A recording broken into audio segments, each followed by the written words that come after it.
Hey guys, it's me, Biff. What a beautiful day. Finally, the cold weather is gone and now we're going to be in the 80s, so it's a good day to go ahead and get the quarter panel, maybe even welded on. I don't know if we'll get to the Bondo and finishing the seams, but I got my weldable primer and I've got my seam sealer. So we're ready to go ahead and finish up at least getting it attached. Had a great comment by one of you guys that said, make sure you load the suspension before you weld that up. So that was one of the best comments I think I've probably ever had, so thank you for that. And that's what we're going to do today. Before I get started, I just wanted to say it's kind of weird. I'm not a blogger or a vlogger, but you probably didn't notice during the last video towards the end there, as I was working through cleaning this off, I got a phone call right in the middle of working on that with some pretty devastating news that my father-in-law had passed. And so through the wonders of video editing, it looks like I just continued on and went through with it. But that's where we had to leave town this week and go take care of that. But so this video is going to be in memory of him. He was big into racing and has always been a motorhead, and it's kind of I grew up in the business as well, so it's always been something that I've enjoyed, something that my boys enjoy, and he was an inspiration in that regard. So this is dedicated to Carl Parsons. Let's get after it. Alright, we'll start with some degreaser here, hopefully. Looks like I've broken the cap.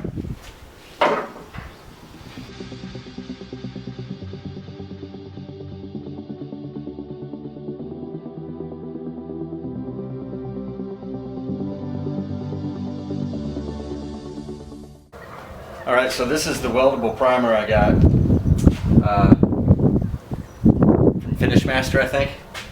And it's got copper in it, which is what allows it to conduct the electricity for the welder to get through. Weld through copper rich primer.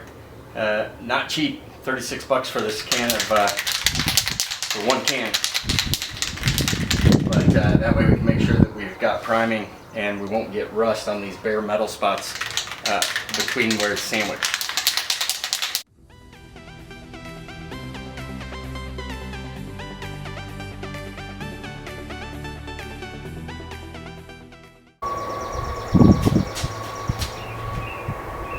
It's legit copper. That's crazy. Okay, copper's on.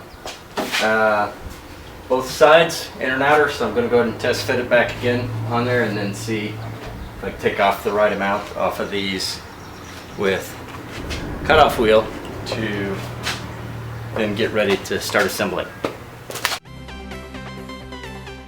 Alright, so I got a little gap here, so that looks good, but it looks like about right in here, and I probably ought to just draw it.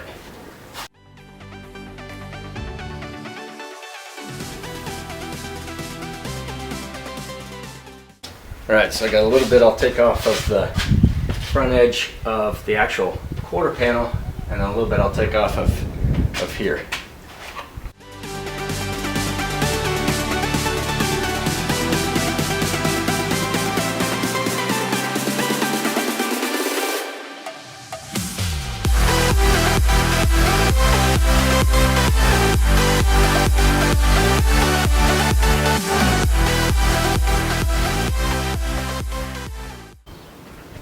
Okay, good gaps, top and bottom.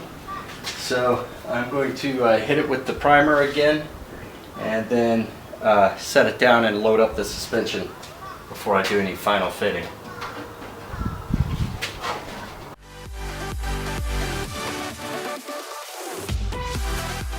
The next thing I'll work with is the pieces that are going to go to bridge the gaps. So for example, here's the one for the top.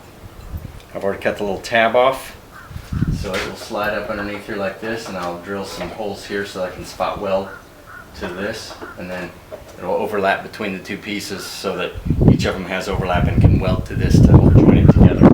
And then same thing on the bottom one here with this piece.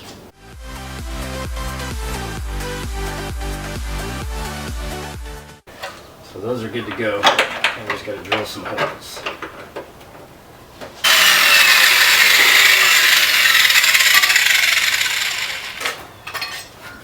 Paint off, degrease them, hit them with some of the weldable primer.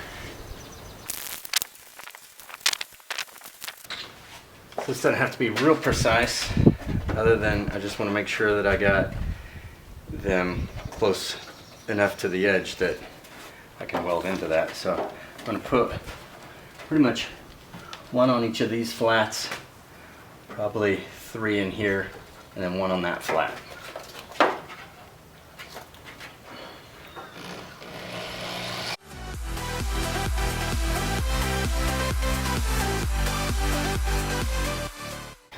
Let's see if this can get in here again and clean those up.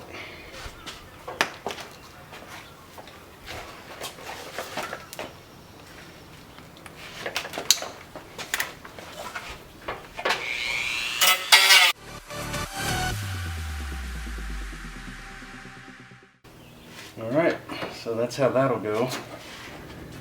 And then the other one here will overlap with the same holes on it so that I can drill into it, or weld into it. I'll put those holes in now.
Thinking maybe I should put some earplugs in. Alright, so not pretty is the verdict so far, but I am getting metal attached to metal, so that's good. Probably saw I took the screws here, the jacked up screws, and went ahead and screwed them in here to locate and recenter those holes before I welded these 3. Plus it sandwiched it tight to make it good to go. Yeah, not pretty, but they're going to hold, and I'm going to have to get a little more of a detailed grinder, I think, to get them down. Otherwise, I'm going to be trashing my my quarter panel in some of the nicer areas here that are going to show. Getting there. The thing I'm noticing with these spot weld holes that we've drilled out is they're so huge that you really you're putting a lot of heat in there to try to develop a pool with the weld before you even get out and try to grab the edges of the quarter panel. At least if you're trying to make it look good, like a good fill weld.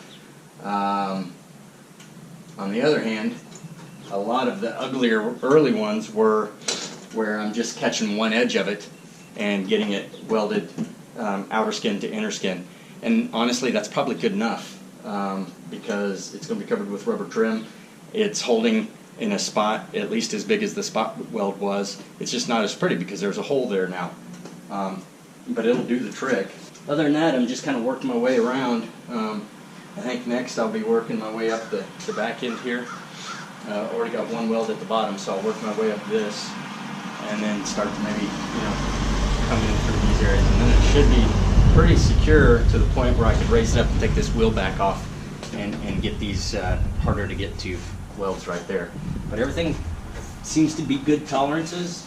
I feel like everything's right where it should be, and it looks really good as far as being correctly positioned. Still got a little bit of gap here between this, so I know that my positioning was good. And same thing down there.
Alright, I would love to go around here and tell you that my spot welds are all beautiful, or not really spot welds, but my hole fill welds were all beautiful, but that'd just be lying. So before I cover them with primer, I just want to let you see, you know what, they're all tacked, they all hold, they've been ground down for now. They will require the Bondo and filler anyways. On these areas they're going to be covered with the gasket anyways, and in these areas where it shows up, I'm going to go ahead and make those look good as well with some body filler and stuff, some Bondo or whatever. But I mean, I'm pretty happy with it. It's like not the best in the world, but it is functional. It's going to hold, and it's going to hold well, and it's getting the car back to its true shape. So I'm pretty happy with it. I'm going to go ahead and cover it with I've gone ahead and wiped it all down with degreaser, and now I'm going to go ahead and hit it with some self-etching primer on those bare metal spots.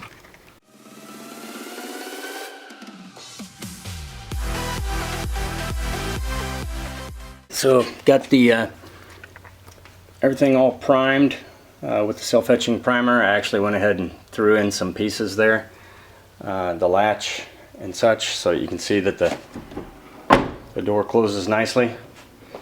The tail light, I went ahead and threw it on there just to see how it looks, but we are ready now for some seam sealer to go ahead and come around these edges. And then that'll pretty much be a wrap for today.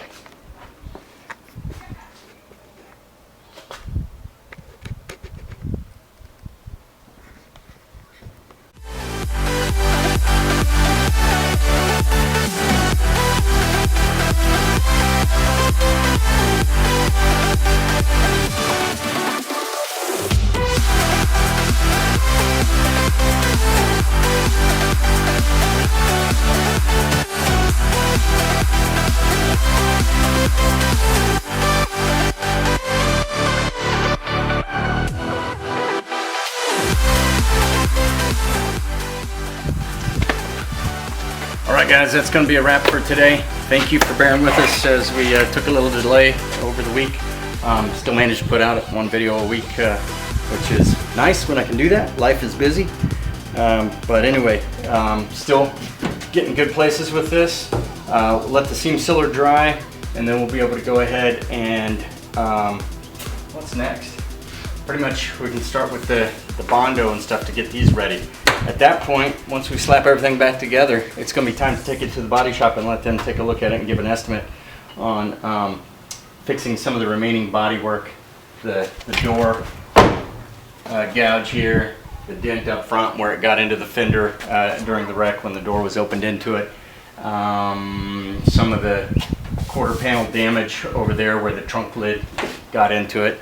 So we'll get a good estimate on it and see what it's going to take to get it back to normal. I'm Biff. Thanks for watching Fearless Mods. Take care.